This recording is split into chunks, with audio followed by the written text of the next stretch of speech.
And I wanted to tell you, come in here and let you know why we're asking it. Justification for the extra $5,000. I'm also fortunate enough to have participated in the last two Brazos Valley Council of Governments strategic plans. They come out every 5 years. So I've been fortunate enough to be a part of that. And in that, if you were to go through the 58 pages that it is, there will be a behavioral portion of it, a behavioral health portion of it, and it identifies the priorities that Brazos Valley needs, and Brazos County being a part of Brazos Valley. They separate it and then they add it all together. And then it also lists the potential responses. And in the responses in the 5-year strategic plan that is basically August 2023 to 2028, it does identify that we need to increase our mental health services. Treatment, counseling, therapy, and support services. And that's where NAMI is we do support services. I want to make it known that we do not provide counseling, we do not provide treatment, but we do offer support. And if you know anything about support, support's important. AA meetings, that's a support group. NA meetings, Gamblers Anonymous, Overeaters Anonymous, all of those are support groups. And it's been shown it's been shown that support will enhance a person in their recovery efforts, whatever they may be. It doesn't matter if it's support for drugs and alcohol, mental health, cancer, diabetes. Support groups work. So. Getting to you can go to the next one, thank you. We've passed that too. So in the outlined strategic 5-year strategic plan, it identified the growing mental health challenges, the increasing prevalence of mental health issues that we have in the Brazos County and Brazos Valley. I know this is about Brazos County, so I'm going to limit it to talking about Brazos County at the moment, but NAMI does offer services to all 7 counties.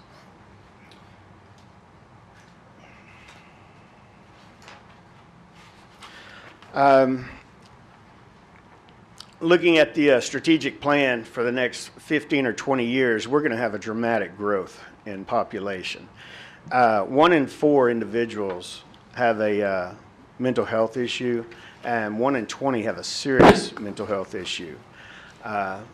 Most everybody either knows someone or has someone in their families, if not them themselves, that may have some type of mental health challenge. And we offer support groups for that. And we also offer support groups for family members who may be pulling their hair out thinking, what am I supposed to do with this? And think they're the only one out there that's having to deal with holes in the walls, disrespect, emotional and verbal abuse from their loved one with the mental health issue. And it's just not so. They're not alone. And by coming to the family groups, they're identifying, 1, that they're not alone, and 2, that there is somebody out there that's probably going through something similar and can offer them some support. And again, that's what NAMI does. We offer support. Just in this past year, starting in February, we hired a recovery peer specialist. Now, NAMI is unique.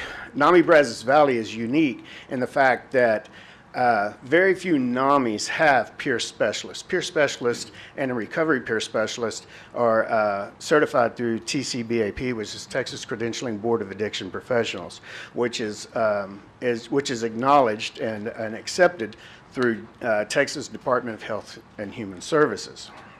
Now, that's a whole lot of words to say that our peer specialists are certified. They've taken a training, they've taken a state test, they've got lived experience, and that's who mostly facilitates our groups. Now, we have volunteers who also have been trained by NAMI, but that's nowhere near what the certification is through TCBAP / Department of State Health Services. So we have a young lady that is a peer specialist. She's there for support. She's there to work with people with co-occurring disorders and mental health challenges. And then we have a young man, he's 24, he's a senior at A&M, and he's a recovery peer specialist, and he can work with individuals that are in recovery from drugs and alcohol, co-occurring disorders, and mental health challenges. So we've added him to our payroll this February. He's also taken over our IT stuff, which is really great because we didn't have that. So where we're going in this day since February forward is we're adding this individual who can not only be a facilitator for our groups, but we are also offering those one-on-one sessions. And whether it's the peer specialist, Melissa, or Noah, who is our recovery peer specialist, they may meet them out at the track to walk the track, because you can do a lot of support while you're walking. They may meet them over coffee. Now, that being said, we do it, we're not going to send Melissa to the park with some guy that we don't know that's never been to our group, and most likely if it's a guy, then she's not going anyways. So we are going to take precautions to be safe when we meet with these individuals. So that's what we've got going on with our peer specialists, recovery peer specialists. We've also have been striving to get into the high schools with a NAMI on campus. And we are now into Bryan High with a NAMI on campus. And NAMI on campus, let me see if I can. NAMI on campus is a student-led group. It's a club. It's just like the debate club or the track club, or at Bryan High they even have a mariachi club. But they've got a student-led club, NAMI on campus. Creates a safe space for open dialogue, peer-led activities, and crucial resource sharing. I met with the new president of the NAMI on campus just a few hours ago. I provided him with our table throw with NAMI on it, provided him with numerous flyers and handouts to give out, because they've got, this afternoon, they've got the new freshmen coming in with their parents. So what better way to say, hey, here's what we do, and offer that to not only the student to know there's a safe place to go for people with mental health challenges, or just a person experiencing some anxiety about being in a new school, and also give that to the parents. So we're in Bryan ISD right now, and we are striving to get into each of the other high schools. It's a little bit of a challenge, but that is our goal, to get in there into those high schools as quickly as possible. We've also, this is part of our growth in Brazos Valley, we've opened up in April we started a family group in Navasota, and in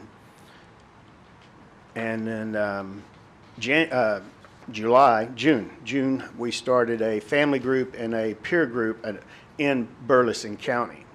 So, no, that's not in Brazos County, but this is what we're doing to make our community healthier. And what I've seen, I grew up in this area, and what I've seen, it doesn't matter if you live in Navasota or Caldwell or Buffalo or wherever in the Brazos Valley, you're probably going to come to Bryan College Station for your groceries and for other things. So we want people coming into our area that is healthy as possible. So we offer our services not only in Brazos County, but to all of the Brazos Valley. So that's our justification for just the increase in funding for this year. And I will be happy to answer any questions that y'all might have.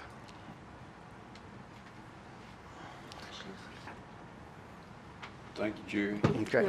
NAMI's a good organization too. Mental health is a huge issue, as we all know, and y'all do a really good job trying to help folks out who are having issues, and so thank you.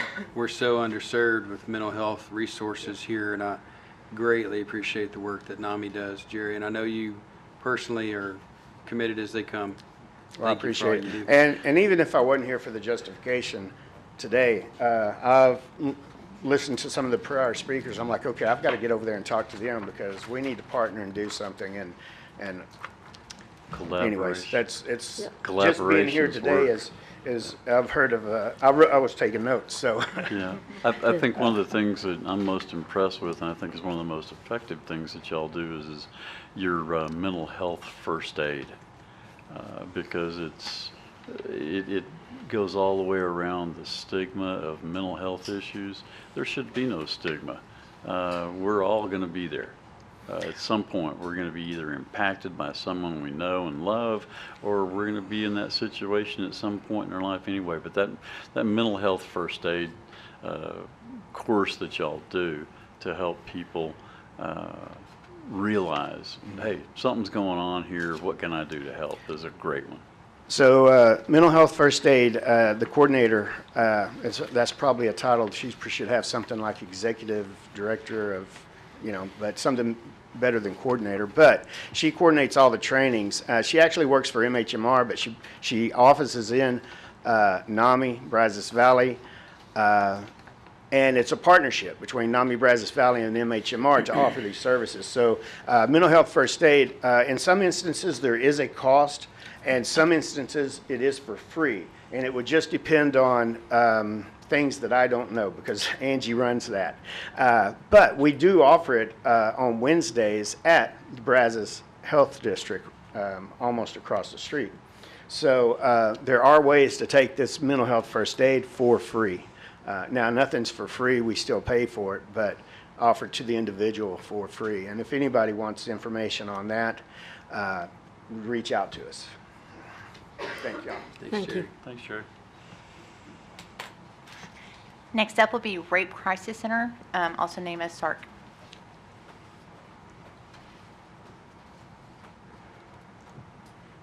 Good afternoon, judges, commissioners, sorry. I'm glad to be back this year as well, as others have echoed here. Introduce yourself. Sorry, I'm Lindsay LeBlanc. I'm the Executive Director of the Sexual Assault Resource Center, or the Brazos County Rape Crisis Center. Can you hear me okay? Not quite. Move it up, maybe. Is that better? Much There we better. go, yeah. Much better. So I'm Lindsay LeBlanc. I'm the Executive Director of the Brazos County Rape Crisis Center, or the Sexual Assault Resource Center. So we are grateful to be back again and appreciate your continued support year over year for our services. This year, we're again asking for support for counseling. So it is our largest program that we run, both individual and group counseling. And it's about 50% of our clients that partake in that service. Clients come to us from a variety of circumstances. So we do serve ages 13 and up, but those clients may be clients that have recently been sexually assaulted or might be several years past their trauma exposure. We have clients that were assaulted as children that maybe didn't have access to services at the time and come to us later as they're trying to heal and grow later in life. So those programs are very, very important for our ongoing healing and ensuring that survivors are receiving the care that they need in our community. And as many have echoed here, mental health is a huge concern for our area, and it's something that is, unfortunately, there's not a lot of access, and not a lot of access that's affordable for clients that may not have the income sources to pay for private pay. So we last year served 339 Brazos County residents. We served out of that, we served 490 total clients. Out of that was 339 specifically from Brazos County. So obviously Brazos County being the largest of our counties that we serve a significant portion of our clients as well. This year we've already served 440 clients total. So we are almost to our total number for 2023, on track to far exceed any number that we have served in the entire history of our 41-year-old organization. Because of that, we are asking for an increase this year. We have a wait list that we have thankfully dropped since the time of our application. We had 57 waiting at that time, and now today we have 45, so we've been able to move 12 people into counseling. But we unfortunately are adding every day, and we expect that the fall will continue to add as students come back and as the community picks up in events and routines and all of those things. So we are expecting to end the year serving over 500 clients, even as high of projections as over 700. So unfortunately, this is a growing need for us, and so we are asking for an increase to help sustain our counseling program and continue those services. Thank you. Thank you. Lindsay, how long has it been since y'all have been in your new facility? We've been there about a year and a half. Okay. Do you associate that facility being one of the reasons for you've got more, where you have more growth and you have more backlog now? I think it's a part of, but a very small part actually. So going public was a big move for us, obviously coming from a confidential location, but we haven't seen the high numbers that we were a little bit afraid of that when we moved over.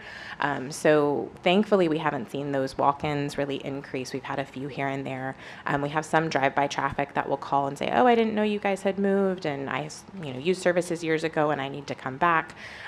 Really, I think the growth is, one, population growth in the area, and two, increase in awareness. So we're continuing to see that mental health is a growing need across the board, and trauma survivors are especially impacted by that, and not being able to access services across the county. Well, your new facility, I'm sure, is very helpful in the quality of your treatment and what's going on over there. It's a great place. Thank you.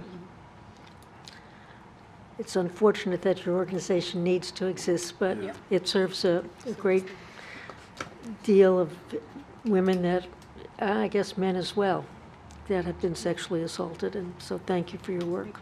Thank you. Yes, Lindsay, thank you very much for what y'all do. Thank you, guys. I appreciate it. Thank you. Next up will be Brazos Valley Thin Blue Line Foundation.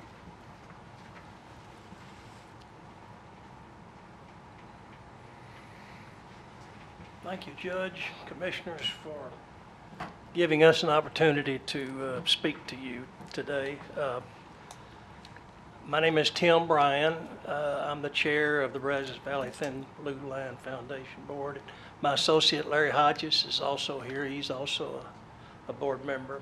And we're coming to you for the first time to ask for assistance. First, I think it's deserving to kind of give you a little history of how we got started. We're a very young organization, and the start is interesting. About 10 years ago, there was a fire at the Knights of Columbus Hall in Bryan, and 2 firemen were killed, and 2 were badly burned. The Brazos Valley Thin Blue Line Law Enforcement Motorcycle Club started having fundraisers to assist the families of the injured. The ones that were killed, the community outpouring of community support was so great that each family walked away with a considerable amount of money. But the ones that were injured, as former Bryan Fire Chief Randy McGregor stated, didn't get a dime. And they suffered, those families suffered a lot of expenses. And what the motorcycle club found that when they went to people to raise money, they wanted to know if it was tax deductible. And of course it was not. So they formed the Brazos Valley Thin Blue Line Foundation. And it was the board of that foundation then was mostly motorcycle club members, and they just kind of rocked along and were spinning wheels and not getting much done. And then finally they opened it up to others that were not in the motorcycle club. We've been able to go out and line up 25 good-sized businesses in Bryan and College Station that have pledged to give us $1,000 a year. We're now coming to we went to the city of Bryan and they pledged $5,000. We're coming to the county and we're going to the city of College Station. What we try to do is we try to fill in the blank. Our niche is to provide public sector first responders that have suffered catastrophic illness, injury, or property disaster. And the first example that I can give you would of course be the fire at the Knights of Columbus Hall, which was not very much. The last example I can give you is a police officer has Lou Gehrig's disease, and we partnered with the Bubba Moore Foundation to pay the insurance deductible of $5,000. Our awards are anywhere from $1,000 to $5,000, which is our max. And anybody that comes to us, I call them claims, kind of like an insurance company. These 25 businesses and now the city of Bryan, and I'm hoping the Brazos County, provide the premium income to us, and we hand it out. Everybody's fully vetted, and we try to pay on receipts. Like for instance, if someone is if a family is incurring hotel bills in San Antonio because the burn unit is there, we'll try to reimburse them for their hotel room and some meals and that sort of thing. As I stated, our max is $5,000. We need to go to 10 because some of these cases are significant. I might also add that there are no expenses for the foundation. What administrative expenses we have are taken care of by the motorcycle club or the board members dip into our own pocket. There's nothing to budget on expenses. We have no expenses. So 100% of contributions go to the recipients. Again, it's fire, it's law enforcement, and EMS. Just the last 2 years, we've developed some momentum, got a little money in the bank. Our claims, as I call them, go in spurts. Sometimes we don't hear anything for a couple, 3 months, and then all of a sudden everything hits in 1 month. And so we're asking for your help in participating with the City of Bryan and hopefully the City of College Station in funding our endeavor so that we can reach that $10,000 threshold. And that's needed, and we haven't been able to do that yet. We've got to get comfortable that our cash flow is sustainable and that we have enough money to pay out that kind of deal.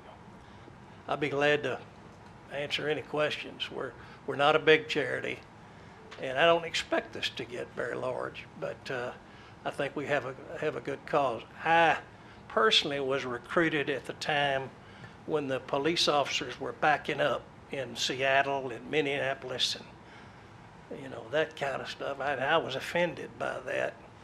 And so when the Thin Blue Line came to see me, I thought they were asking for money, which I readily said, we'll do that. But that's not what they wanted. They wanted me to serve on the board. So here I am. And the money.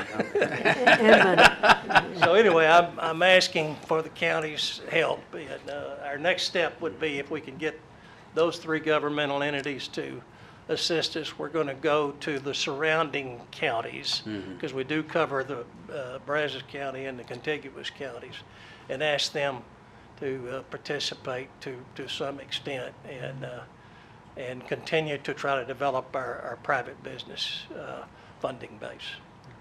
Tim, do y'all have a relationship with the emergency services districts here in the county? I don't think so. I mean, in that sense, I have gone and spoken to they have a meeting. All of them have a meeting monthly or quarterly. I've gone and spoke to that, and we've gotten a couple of requests because of that, but not a formal relationship. The interesting part about this is the foundation just raises the money, manages the money, and vets the claims, if you will. The motorcycle club is our eyes and ears out there to tell us where there's a need, and they're the ones that really have the relationships with within law enforcement or EMS and fire. Well, I'd be glad to facilitate that with ESD1 for sure. Okay. And I with ESD 2 and 3, Yeah. we could, Yeah, for sure. not necessarily that they might need the services, and they might, but that they could support the efforts as well. Well, And know about it. the interesting thing is the people we're trying to help. They're a proud group of people, and having them ask for help Right. is difficult. So we're going around trying to kind of tell everybody about who we are and what we're there for. Yeah. But actually getting them to to ask for help is surprisingly very difficult. Well, I'm glad that you're doing this because there's a gap between what Regular the insurance. 100 Club does. Yes. You know, the 100 Club and what they do great work. They did some great works, like you say, for the two firefighters. That's where I became aware of the 100 Club in our community for the two firefighters that died in that KC Hall. 100 Club's a great. And then when we had Constable Precinct 1, you know, who was killed while delivering papers. And what happened with them, but there's a gap if you're injured and you have all those issues, you don't. So it's exciting that y'all are stepping in to fill in this gap. Thank you. The 100 Club, I just happened to sit by the president of that when he came up from Houston to speak recently, and they write a $20,000 check as soon as a fire or a law enforcement. Yep. They write that to the family, and then they do some more research to see if they can help even further. Interestingly, the 100 Club started with a guy going around and asking a bunch of people for $5,000. And they've grown to incorporate a lot of counties around Harris County. So, but it's the insurance deductibles, it's the property loss that's not covered, it's illness in the family. We've got one law enforcement person whose daughter is in Texas Children's Hospital and has been there for a couple of months. And of course, they're down there in upstate renting a hotel room and tending to her. And so that's the niche. Thank you for pointing that out. Certainly Go ahead. appreciate, it's needed for those EMS and fire and police people that get injured on the job. Yeah, thank you. Yes, ma'am. That fire in Bryan, this February 13th of, February 15th of 2013. Yes. And I remember being at the ER with Mayor Bianski, with Keene Register City Manager Joey Dunn, I see out here, Hugh Walker, the fire department, and they kept bringing our boys in dying or injured. And we told Keene, you do whatever you need to do. And he said, oh, I'm glad you said that because I was going to do that anyway. But he Keene had- readily said he would support the Thin Blue Line Foundation. Sure. And the mayor, the city manager has some kind of budget on his own to act on his own. That's right. And just for people listening, just by that example, those two guys were in Galveston for 5 months. Yeah. Many surgeries. And the family, of course, wants to be with their loved ones. So a long stay, having to buy groceries, eat out, the mortgage payments still due. Oh. All those things keep happening. So that's where the Helping Firefighters Burn Foundation came from, that incident as well. So although I'm on the board there and we serve beyond Brazos Valley, but it's kind of a regional thing for us in the regional part of the United States. But yeah, to offer someone a $5,000 assistance during that time is great, but man, that you'll burn through that so fast. So I'm really encouraged to hear that y'all are looking at the $10,000 goal, and glad to see you here today. Yeah. Thank you. Okay. Thank you, Dan. Next up will be Brazos County Crime Stoppers. Judge, commissioners, and everybody in the audience, thank y'all for having me here today. I believe this is the first time that I'm aware of that Crime Stoppers has ever approached the county for a grant. I didn't even know we were eligible. One of the things that I did notice over the last few months since I've been the executive director, how many people actually don't understand Crime Stoppers and what we do in the first place. We've been around since 1981 now, and I know you've heard me say this before with other programs and other things that I've been working on with the county. We need to grow. Our organization needs to grow, and we need to change along with the society and the way our society and culture is changing. I've seen that a lot of times over the last year or so. And that's what we've been working on over the last few months. For those of you who don't know me, my name's Rob Santacero. I'm the executive director since March now of Brazos County Crime Stoppers. I retired from the sheriff's office late last year. And never having been here before this committee asking for your assistance, my presentation is a little bit different. The grant we're asking for, what we're asking for is to cover our routine operational expenses so that we can reallocate funds into some of the goals that that I'm spelling out here today. Our expansion and our ability to grow along with the county and change to suit the culture that we're encountering. And if I may,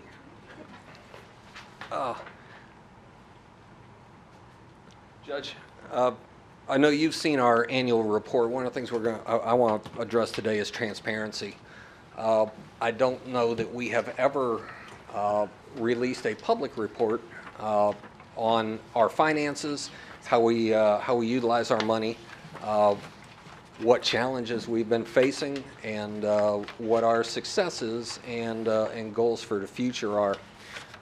My plan is, we just released that maybe a month ago, and it's on our website. If anybody wants to go check it out, you're welcome to it. My goal is to release that in the first quarter of each calendar year from now on, so that we can provide some transparency to the public about how we want to show that we're good stewards of what funds are donated to us. And a lot of people don't realize that over the last few years, and I address it in the annual report, the vast majority of our operational funding has come from the court system.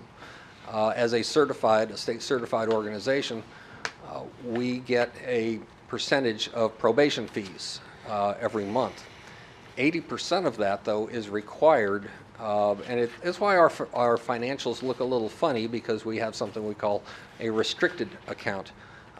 The only thing that we can do with that funds is pay our tipsters. That's what it's allocated for.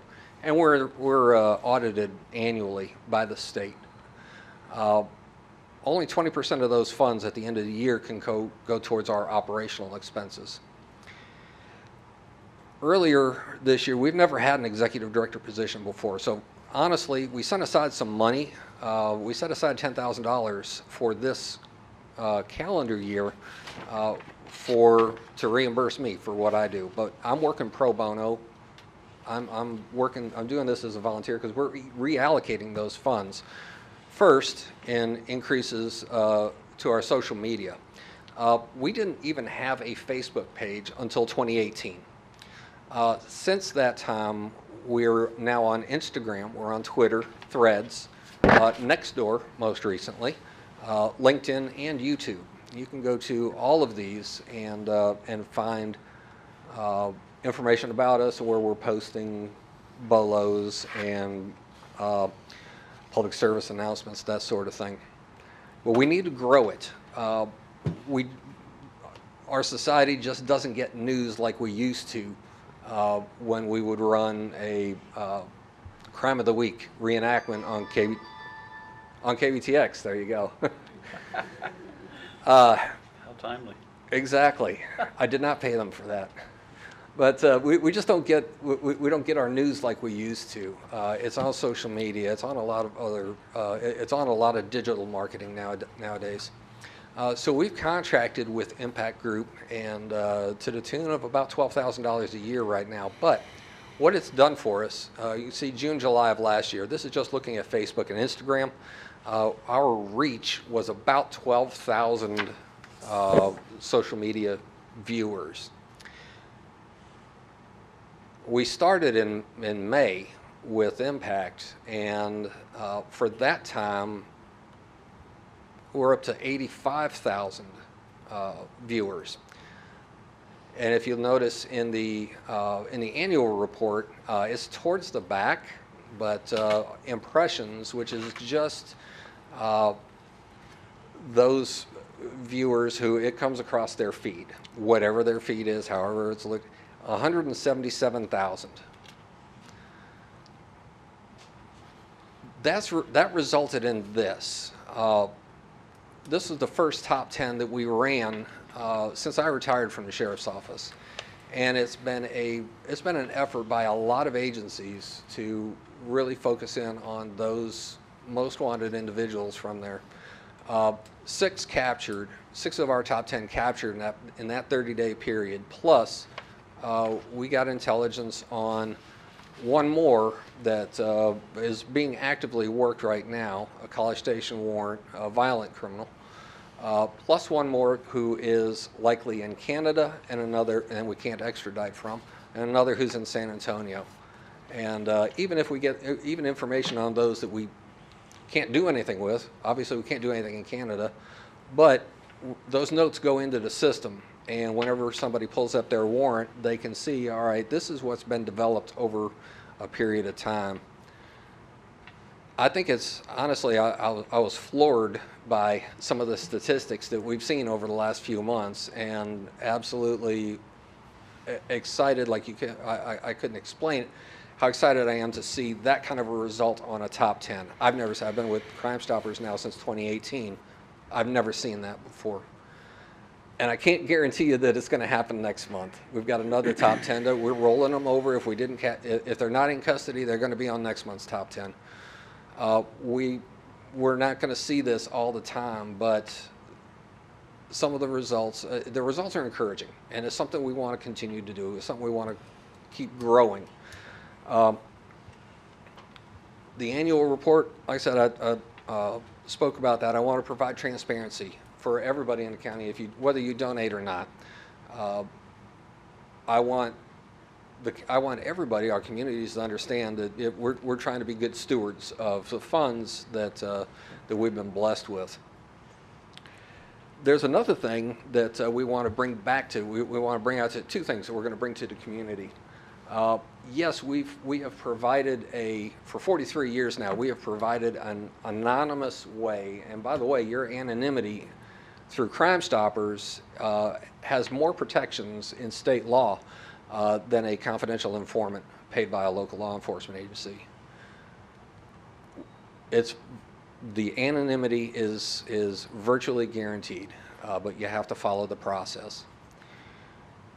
But to give back to the community and with whatever, anything that really gears towards what's in our name, stopping crime.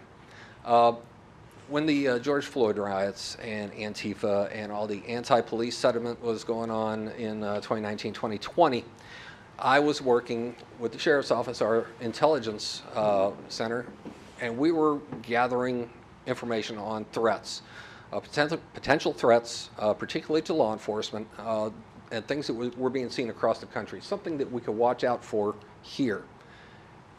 Thank God we actually live in a very pro-law enforcement, very, very, very friendly area.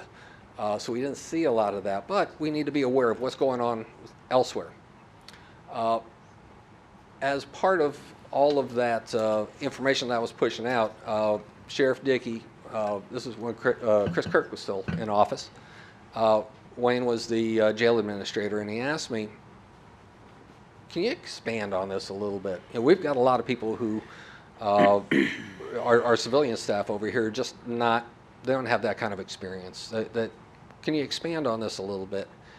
And it led us to develop this training, what we call left of bang. Before an incident, before something bad happens, we want to be able to identify, and even better, to articulate what is it that's making the hair on the back of your neck stand up? What is it about this situation that subconsciously I'm realizing, but I just can't explain it?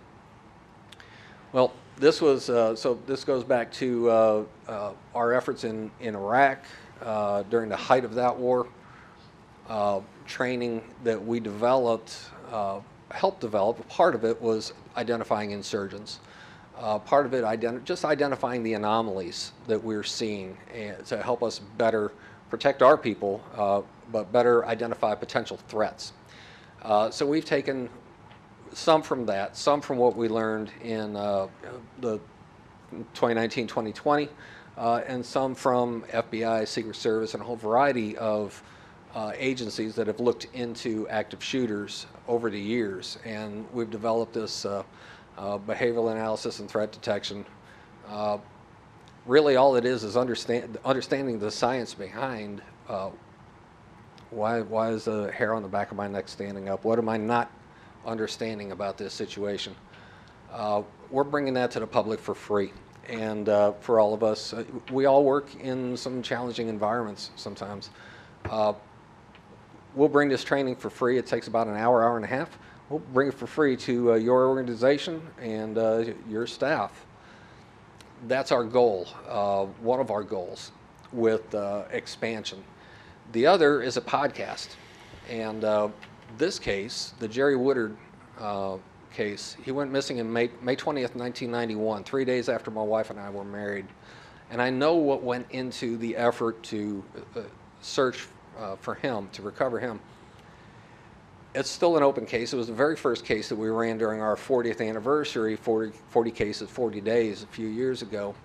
But it's our first podcast, and I actually recorded that just this morning with Judge Elliott, Kenny Elliott, when he was an investigator with the Sheriff's Office, helped work on this case. But it's yet another tool that we want to bring to the public. I know a lot of us listen to podcasts. I'm sure there's some crime junkies out there that really, I know people get into this stuff. It's a great tool. It shows not only, though, that we're not going to forget. We're always, these cold cases, we're always open for information, always trying to bring justice to the victim and closure, if nothing else, to their families. But it also showcases all the work that goes on behind the scenes. You see this a couple of times on KBTX about the big search, and then if we don't get anywhere with it, you never hear anything else about it. Nothing against any news media, but there's a lot of news they have to cover.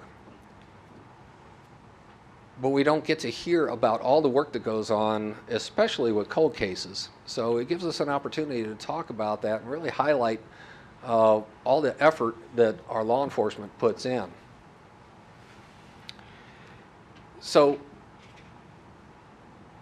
right now, we're simply asking for operational expenses, P3, that a lot of people don't even realize that how much we work with the school districts, keeping our schools safe. Providing that for them, just some of our operational expenses, to help us refocus time and money and effort into other processes, other things that we can bring to the community and showcase some of the work that's gone on, hopefully bring closure to some families and justice to some victims. I'm open for questions. This is totally new to me. Be here. I'm usually here in a different capacity. So, Did fine, Rob. Thank you. thank you. Y'all do a great job. Thank you. Yeah, maybe I missed it, but how did y'all come up with that number? Which number? 22053. That's their What amount operational requested? budget. That is actually, if you look in our budget, that is actually our fixed expenses from year to year. That is what's budgeted for this calendar year. And it generally stays the same, minus moderate increases. Okay, I apologize if you mentioned that during the presentation. No, I missed actually, it, but- I didn't. Okay. But that covers, and it's spelled out actually in the grant. I don't have the grant paperwork with me, but I know you have it. Exactly what those funds are going to.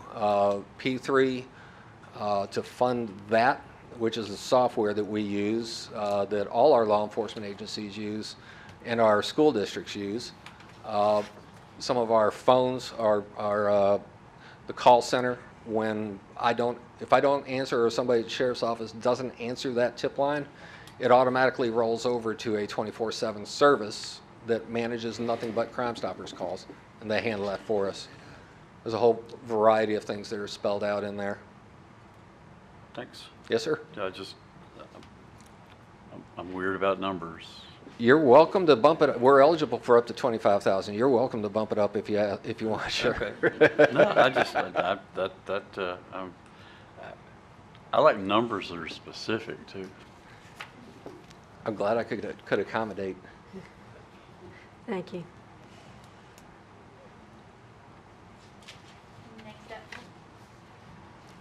Next will be the Brazos Transit District.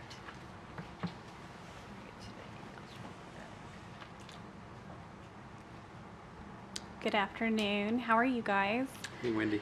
So I'm with Brazos Transit District, and we provide public transportation in Brazos County along. Introduce yourself, please. I'm Wendy Whedon, and I'm the general manager for Brazos Transit District. We provide public transportation in 20 counties, including Brazos County. And this is our 50th year for being in service. We started here in Brazos County in 1974. And up until now, we've never had any or asked for any city or county financial participation, but this year we've been forced to. So you can change. Do I do? Okay, thanks. Okay. And this is a little bit about what I just talked about. We've been in business since 1974. We started with the Action Agency here, and in the 80s we split off into our own independent public transit provider. We were designated as the general public transit provider by the governor for all of these counties, including Jasper County, but they've recently split off and went to the Beaumont District. This is an overview of existing services. I'm going to try to focus only on Bryan College Station because that's what we're here for today. Here in Bryan College Station, we operate fixed route service, ADA paratransit service, and demand response. So fixed route service are going to be the big buses you see driving around town. And ADA paratransit service is a complementary service to our fixed route. So if anyone with a disability cannot access a fixed route due to their disability, they're entitled to ADA paratransit services. And that means we'll come and pick them up at their door and deliver them to their destination, as long as it's within a fixed route area. Demand response service, we have 7 demand response service routes here in Bryan College Station.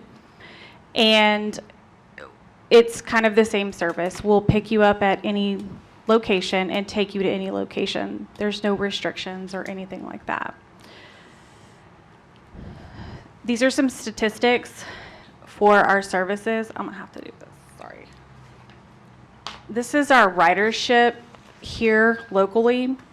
So for our fixed route for fiscal year 23, our ridership was almost 300,000. It was 295, 830,000. And on the DNR routes and the paratransit routes, our ridership was our ridership was 28,520. So about 330,000, give or take, just in our BCS ridership. This does not include any ridership outside of the urbanized area. That ridership is all separate from this. So, Wendy? Yes, can- ma'am. Tell me what UZA stands for. UZA is what we call the urbanized area. So what, in our world, Federal Transit Administration deems this urbanized area as one community, and that's how they look at it when they provide funding, as one community, not separate.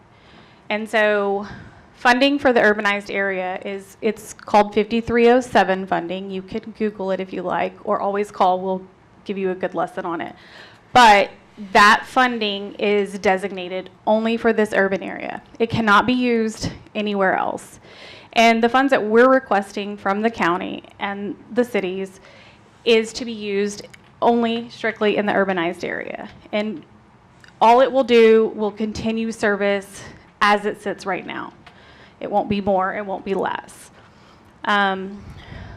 It won't get us up to what our expenses are, but we do, because of COVID and CARES funding, we do have some years of grant funds that haven't been consumed up yet, so we can spread that out over this year a little bit and hopefully next year to ease that cushion. Also give us time to see if there are any areas where we can cut.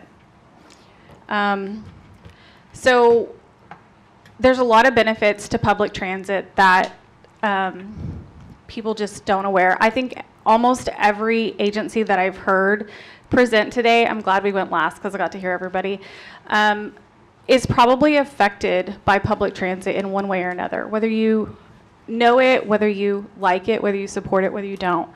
And our communities are affected by public transit. If we have it or if we don't, it has a major impact in our community. The economic benefits for public transit is for a national average, for every dollar you spend on public transportation or invest in public transportation, it generates $4 in an economic gain. So for 35 years, we've been investing quite a bit of money here in Bryan College Station on public transit. And it gets people to work, it gets people to services and goods that they need and want, and it gets people to community events and other things.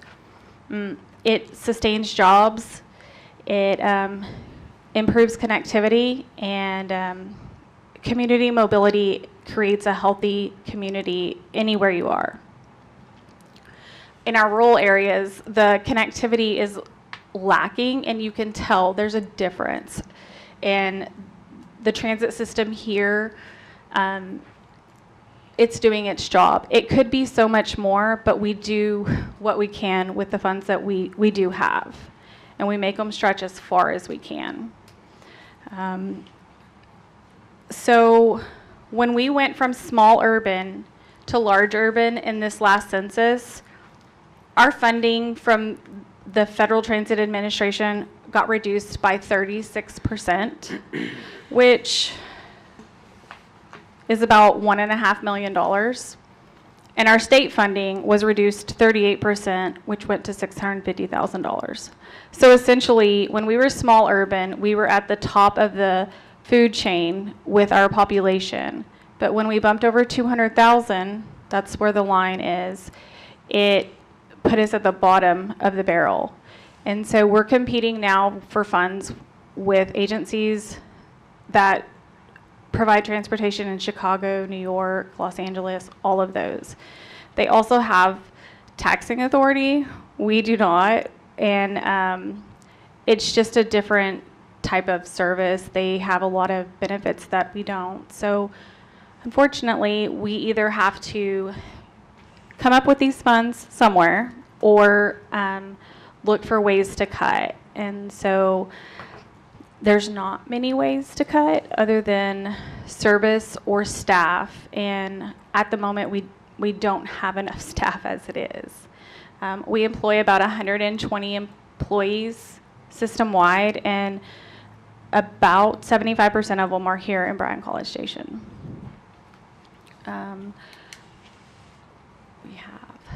This is about the funding. We're requesting $334,000 from Brazos County just to keep the services covered, current. And I explained the census was a huge reason for the reduction in funding. Another thing, our funding is based on a formula, and the formula is based off population density, miles driven, and some other things. There's a lot of things in there, but those are the two main factors, or two of the main factors. And that's where us competing with the population of New York City really hurts us, because we're barely over 200,000 and they're millions. So do you have any questions? Sorry, I lost my train of thought. Yeah, so y'all are now integrated into the MPO, correct? Or We is that are still- now- Or is that still in process? No, sir. We're on the board. We've always been integrated, but now we're on the board. Okay. So So that's all worked out. And then, so what are the initiatives with federal legislation to make up for communities like us that fall into these gaps? So not enough initiatives at all. So the way transit is funded and set up is they hope that the bigger it grows, the more the community can sustain the transportation system that they've invested in so much. One of my biggest arguments with the state and FTA is that you've invested so much in the infrastructure and the building of this system. Why would you just rip the rug away? But that's a whole nother ball of fire. Well, But we are addressing it. There are some other things that we're attempting, but legislatively we're trying. But when we found out that our funding was cut so much, we knew that there would be a reduction. Sure. We were aware of that. We tried to be as transparent about it as possible because they don't tell you what your funding is going to be. We don't find out our exact funding from FTA until we're halfway through the fiscal year for the current fiscal year. So we operate on what we have in the bank from previous years. And thankfully, we're able to have a savings to operate on. There's a lot of agencies that do not operate like that. They only have the money that they're getting off of grants. They operate on lines of credit and et cetera. We do not. We have money in the bank to sustain ourselves to get through the fiscal year. The state funds also help because they're immediate. So we burn through our state funds first. We also use our state funds and some numbers from A&M to draw down the federal funds here. Well, I know you have a good working relationship with, Peter Lang is no longer there, but had always, along with Peter Lang, in integrating the two systems. I mean, and I'm just, curiosity is if they're, now that we're at the point of saying, okay, well, we've got to come up with $316,000 among all of the communities. You know, Dan Rudge had said, hey, this is coming, this is coming, this is coming. And a lot of times with MPO types of things, and I know in talking with folks, how do we get the fee revenue increase to help offset the additional expense of running the same system? Are you asking regarding fares? Yes. What are the, how do, I guess what I'm looking for is now that we're at the point, and we're kind of reactive instead of, we're past the point of proactive. How do other communities deal with making this transition? How have they made that? Because I mean, America's growing, Texas is growing. This has got to be happening all over Texas, in some of the areas. So what are our best practices? What can we do? What have we learned from other transit districts who have given us the opportunity to where we can say, what are we going to do here to make this less of a new expense? Because the way the legislation and the funding is, there's a gap, and you fall into the gap. We either address that legislatively and have the federal government and the state government come in and do something about that. And I don't know if there's advocacy groups among transit districts and what's going on there, but the state of Texas has got money. They've got a lot more money than they thought that they did. So a 38% drop, there's got to be some solution here that doesn't take a 900,000 plus bite out of community pockets to be able to continue to operate the exact same service that we've always operated. So I'm glad you asked. There's several things.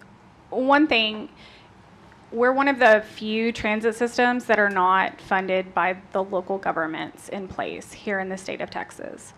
Every other agency I know has local support and a heavy amount of it. And we've avoided that for as long as we can because nobody has any extra money lying around. We've known that. We also operate in a lot of rural areas. Many of those rural areas do financially contribute what they can. Fares and local contributions never amount to what it is. Honestly, in my opinion, there shouldn't be a fare. If I could find a way around it, I would do it in a heartbeat. We're dropping dollars to collect dimes. It's nonsense. And I think that the transit system should be open to anybody, whether they have the funds to do it, write it or not. But we have rules and regulations that I have to keep myself reined in on. And another thing is I don't often quote our CEO, John Macbeth, but I will in this because he's so right. Public transit in the state of Texas is funded off of what he calls budget dust. Like, there's so little of the funding that goes to public transit, and there could be so much more. And I know that there's some activist groups out there that are trying to improve it. There's American Community Transportation, there's TTA, and I think even TxDOT, the public transit division, is doing some as well in trying to get the state to increase the budget. We've tried other things like allowing transit agencies to not have to pay the fuel tax. That would save thousands of dollars for each agency a year, and it's always cut down by one person. So, but we keep trying, and there's other avenues that we go through to try to improve public transportation for the state as a whole, not only just our agency, because improving public transportation for everyone is also improving it for ours as well. So there's a lot of other things that we can do. We just have to get up to it. Well, I'd be interested in finding out what those things are and how we can become engaged and involved, because I mean, I don't know if we fall into our own little category because of lack of historical funding from government agencies relative to who BTD is and what we work with. But there's if there's advocacy and the money is out there, you know, you ask, and if you get told no, you're not any worse off than you were. And the state of Texas has got the money. They have the money. So I'd be more interested personally in finding out from you what your advocacy groups have done and why they've fallen short in their legislative efforts. I think a lot of that could quickly start the ball running by going to our local elected officials at the state and the national level to kickstart that. And I'd be happy to facilitate and help with that in any way. Very Well, I mean, much. If the numbers you show about the statistics of it being good for the economy, 67% of the state's revenue is sales tax. Absolutely. And you would think that there would be a buy-in from the state to increase that revenue. And that if the return on investment is what you're telling us is here, and you can prove that, we need to connect those dots. So I think a long time ago, before I worked at Brazos Transit, which has been 16 years, not that long ago, but way a long time ago, the commission set